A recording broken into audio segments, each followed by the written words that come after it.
Acción. Toma dos.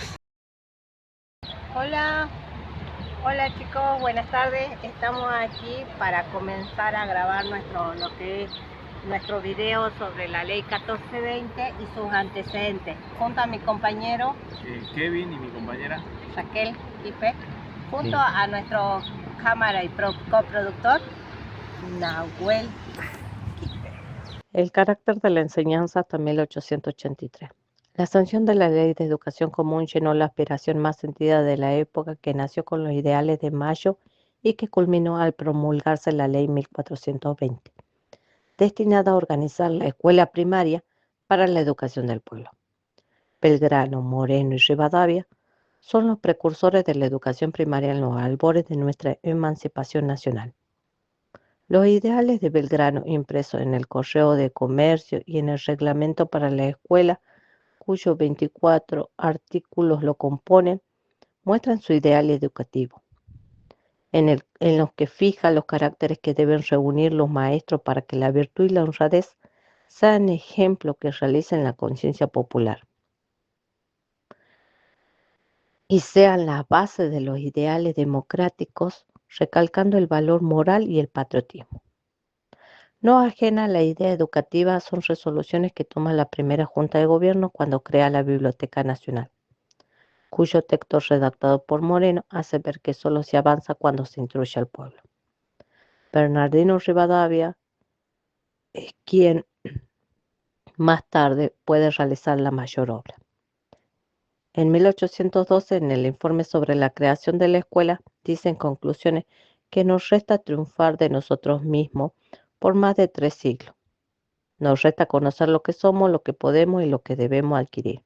En fin, sacudir el fardo de preocupaciones y absurdo que hemos recibido en patrimonio, poniendo énfasis que tal documento no bastó para que las grandes obras se realizaran, sino que fue necesario alcanzar la paz interior y exterior para que el gobierno y el pueblo se pusieran en la tarea de realizar algo en favor de la educación. Constitución Nacional de 1853 y la influencia en materia educativa.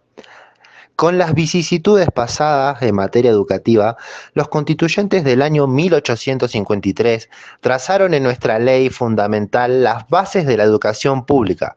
Por lo tanto, es la Constitución Nacional el punto de partida de la legislación escolar. En ella queda aclarado el concepto universal de libertades de enseñanza y asimismo la libertad de culto, que es decir, libertad de conciencia, sin lo cual la enseñanza no es posible como derecho inalienable del individuo. En cuanto a organización educativa, la ley fundamental da a las provincias el derecho y el deber de organizarla y dirigirla y administrarla dentro de sus respectivas jurisdicciones. Es pues indudable que desde la sanción de la Constitución Nacional hasta la Ley 1420, muchas provincias organizaron su instrucción primaria y no escatimaron esfuerzos para difundirla.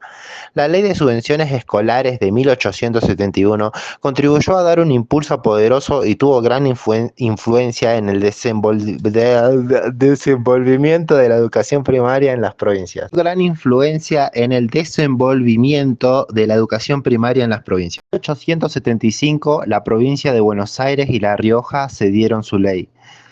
En 1880, Mendoza y Corrientes. En 1882, Catamarca. En 1883, San Luis y Tucumán. Principios generales incorporados en todas fueron la obligación de instruirse, la gratuidad, la idoneidad y moralidad en el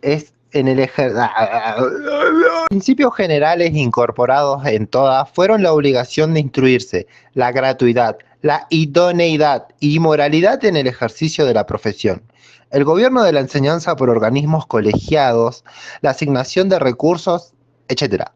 Indudablemente la más importante de todas ellas es la provincia de Buenos Aires, que rigió hasta la capitalización de la misma. Fue proyectada por José Manuel Estrada, quien además intervino en el debate. Este gran impulso nos lleva a pensar que al reimplantarse los ideales de Mayo, después de lo ocurrido en Casero, se vuelven los ojos al panorama democrático, liberal y laico que se traducen en la Constitución y aparece así la necesidad de dictar una ley general, aunque necesita todavía 2 o 3 décadas para concretarse. De las altas magistraturas, el gran esfuerzo tiende a realizarse.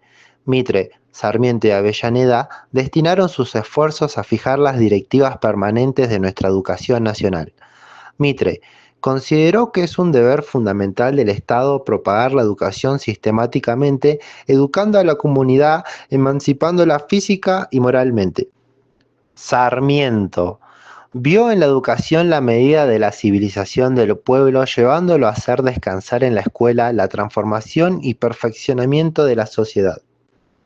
Avellaneda se había desempeñado como ministro de Instrucción Pública durante la presidencia de Sarmiento y se compenetró en su obra, por ello la continuó en su política educacional. El Congreso Pedagógico de 1882. El Congreso Pedagógico fue una asamblea de profesores y maestros que se reunieron en Buenos Aires el 10 de abril de 1882. Tuvo como misión concretar en ideas e iniciativas la opinión pública que se movía con respecto a educación a fin de impulsar y mejorarla. El Consejo. El primero dictó el decreto a la convocatoria, el segundo debía ocuparse de los problemas relacionados con la educación común.